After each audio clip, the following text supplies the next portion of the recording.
रामू के घर कोई नहीं है। इस मौके का फायदा उठाकर मैं उसकी बेटी को चुरा कर ले जाऊंगा और उसे नदी में बहा दूंगा। तब रामू की बेटी को दाई माँ नदी में बहा देती है।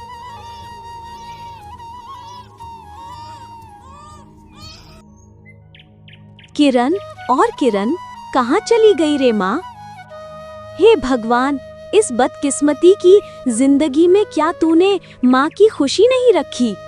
मेरा ये छोटा सा दूध पीने वाला बच्चा भी कहाँ गया? अब मैं क्या करूं?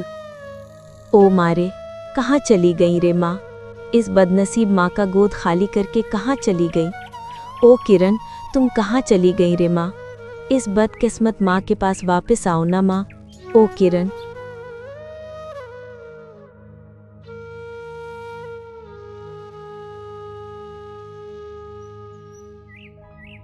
तुम आ गए हो। हमारी तो सारी उम्मीदें खत्म हो गई। हमारी जिंदगी फिर से अंधेरे में डूब गई है। अरे क्या हुआ? ये सब क्या बकवास कर रहे हो? मैं तुम्हारी बात समझ ही नहीं पा रहा हूँ। तुम चले जाने के बाद मैं किरण के लिए दूध गर्म करने रसोई में गया। हाँ, फिर क्या हुआ? मेरी किरण मम्मी को कोई नुकसान हुआ क्या? कहाँ है मेरी किरण मम्मी? अभी कहाँ है? मैं दूध लेकर घर में आता हूँ तो देखता हूँ कि किरण घर में नहीं है। घर में नहीं है? मतलब इतना छोटा बच्चा घर छोड़कर अकेला अकेला कहाँ जाएगा? घर अच्छे से ढूंढा है क्या? बिस्तर के नीचे तो नहीं गिर पड़ी? फिर से देख लिया यार।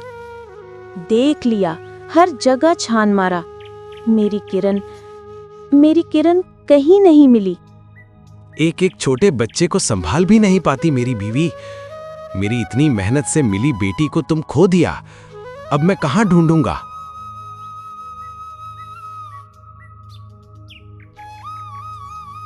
वो दो छोटे छोटे जान मेरी दिल की रानी कैसे हैं? अब भी उस बड़े घर में गई हैं। बेचारी माँ की बात तुम्हें याद है?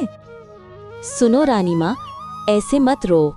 इतना रोओगी तो तुम्हारा शरीर और भी खराब हो जाएगा। तुम्हारी बच्चे जहाँ हैं जरूर अच्छे होंगे। तुम भगवान से उनके लिए दुआ करो। प्रार्थना करने से मानसिक ताकत मिलेगी। ओ मेरे बेटे, तुम्हारे माँ को ऐसे बेहिसाब दर्द देकर छोड़ जाने की वजह क्या थी? मैं तो तुम्हें अपनी छाती से लगाने को बेताब थी। फिर भी तुमने अपनी माँ को ऐसा बड़ा दंड क्यों दिया? मेरा क्या कसूर था? शांत हो माया नामती, ऐसे रोना मत। अगर भगवान चाहे तो तुम्हारे गोद में फिर से बच्चे आएंगे। लेकिन मैं अपने बेटों को फिर कभी नहीं पाऊंगी रजमाता। 10 महीने 10 दिन उनको अपनी गोद में रखा, दिल में उनकी परवरिश की, लेकिन एक बार भी उन्हें अपनी बाहों में नहीं पकड़ सकी। मेरी तरह बदकिस्मत। रानी माँ, ये खाना खाइए ना, कल से आपने कुछ भी नहीं खाया।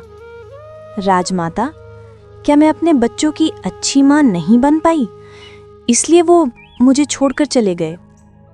क्या यही हमारे भाग्य का खेल है मैनमती? कई बार हम अपने भाग्य पर नियंत्रण नहीं रख पाते। चारों ओर इतनी शांति, इतना सन्नाटा, मेरी तो सांसें रुक सी जाती हैं। कहाँ है मेरे बच्चों की आवाजें? क्या कोई मेरी पुकार सुनेगा? क्या कोई मुझे माँ कहकर बुलाएगा? दीदी, आप इतना क्यों सोच रही हैं? मेरा तो सूर्य है ना? आज से सूर्य आपका होगा। माँ कहेगी, बुलाएगी। इतना रो मत दीदी।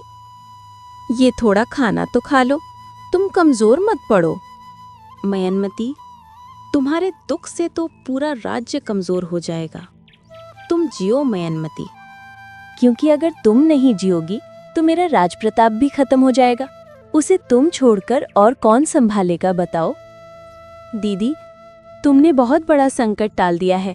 भरोसा रखो, इस अंधकार के बाद एक दिन रोशनी जरूर आएगी। मेरे छोटे बेटे के शौक से मैं कैसे छुटकारा पाऊंगी?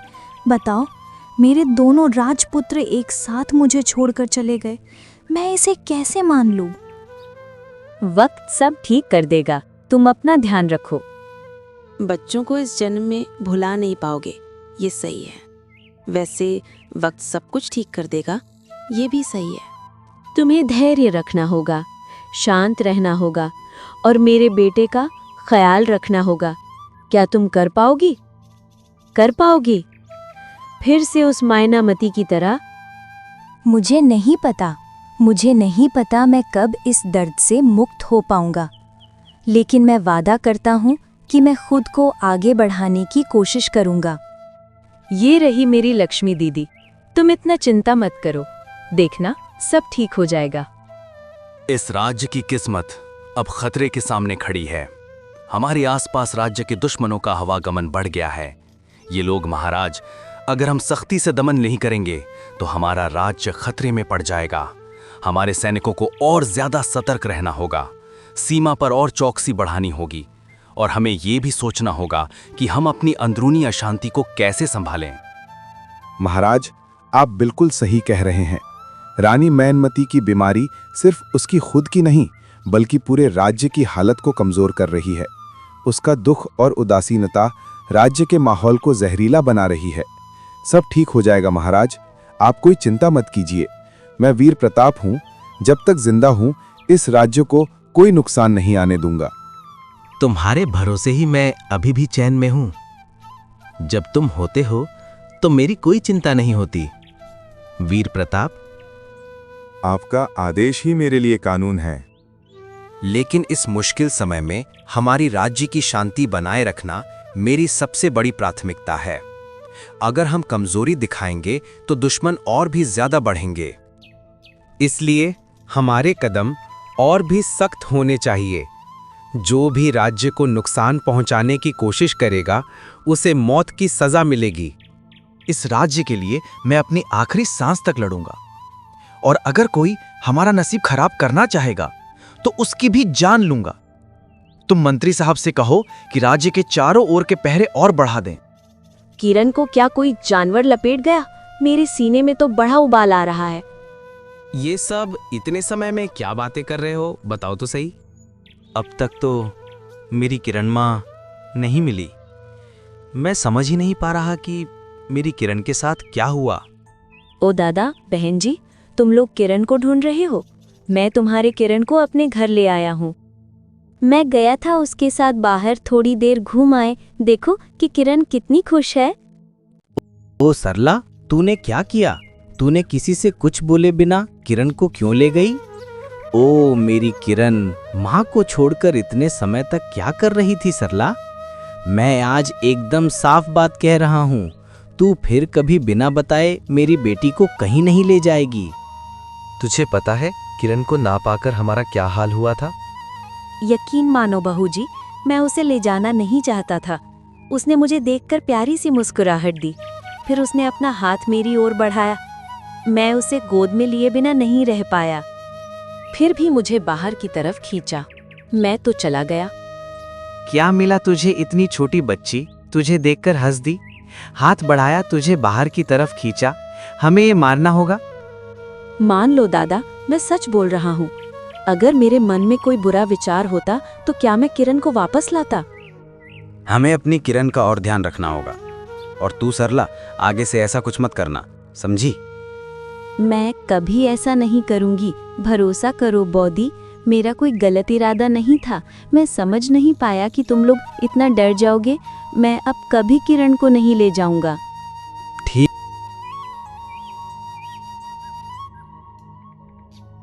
ठीक है, उसे लेकर चल माँ। उसे थोड़ा खाना खिलाकर सुला दो। लड़की काफी देर से कुछ खाए भी ना है। हाँ, चल रही हूँ। लड़की का चेहरा कितना सूख गया है, देखो। अरे किरण, इस वक्त ऐसा लग रहा था जैसे मेरा दिल खाली हो गया हो। माँ को कभी छोड़कर मत जाना। अगर ऐसा होगा तो ये बेचारी माँ बाप जिंदा नहीं रह पाएंगे।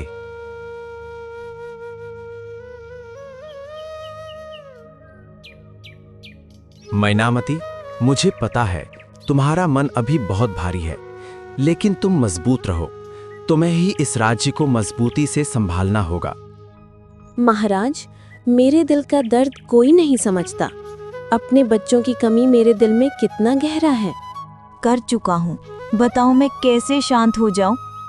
मैं भले ही तुम्हारी इस खालीपन को पूरा न कर पाऊं, लेकिन हमेशा तुम्हारे साथ हूं। रानी, तुम मजबूत बनो। वरना मैं व्यापार में जाकर भी चैन से नहीं रह पाऊंगा। इस वक्त मेरा व्यापार में जाना बहुत जरूरी है। खजाने की हालत धीरे धीरे बिल्कुल खाली होने वाली है। माफ करें महाराज, राजमाता ने आपको तुरंत बुलाने को कहा है। बहुत जरूरी मिलने के लिए कहा आपको। ठीक है, तुम जाओ, मैं आ रहा हूँ। मैनमती, मैं अब चलता हूँ, तुम अपना ध्यान रखना। ध्यान से व्यापार में जाना महाराज, और जल्दी वापस आना। मैं तुम्हारा इंतजार करूंगी।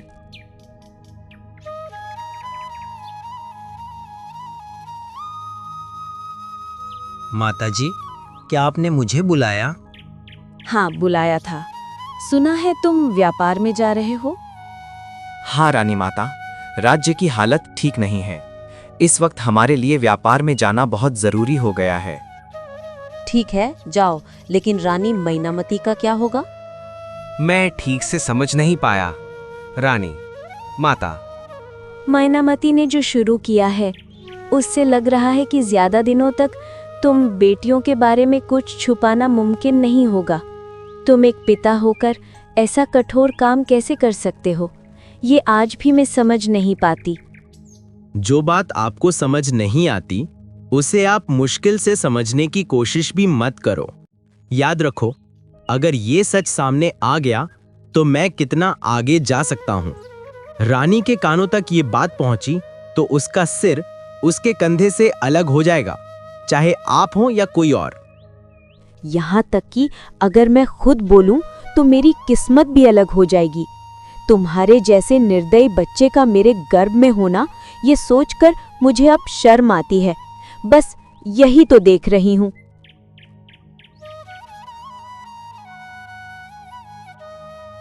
मेरी किरण माँ, अच्छा खाना खाना, स्वस्थ रहना, बड़ा होकर बड़ा इंसान बनना।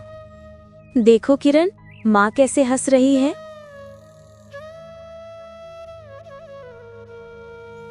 हाँ जी, किरण हमारी बात समझ रही है क्या? लगता है सब समझ रहा है। देखो ना कैसे हंस रहा है। पता है माँ, तुझे घर पर छोड़कर काम पर जाना बिल्कुल भी अच्छा नहीं लगता। मन कुछ बेचैन सा होता है।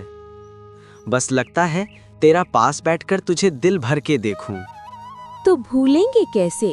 बेटी के लिए तो और भी ज्यादा काम करना होगा। ज्यादा मछली पकड़नी होगी, हाट में ले जाकर बेचनी होगी, तभी तो अपनी किरण को हम अच्छा रख पाएंगे। बात तो तुमने सच कही गिन्नी। हमारी किरणमयी के लिए हमें और भी ज्यादा मेहनत करनी होगी। अब तो हमारी जिम्मेदारी है। ठीक है माँ, मैं काम पर जाता हूँ। गिन्नी बेटी को नजरों से ध्यान रखना, फिर से कोई मुसीबत ना हो। सरला यहाँ आने ना पाए देखना। ठीक है, मैं उसे देख लूंगा। इतना ज्यादा चिंता करने की जरूरत नहीं है। तुम अब काम पर चलो।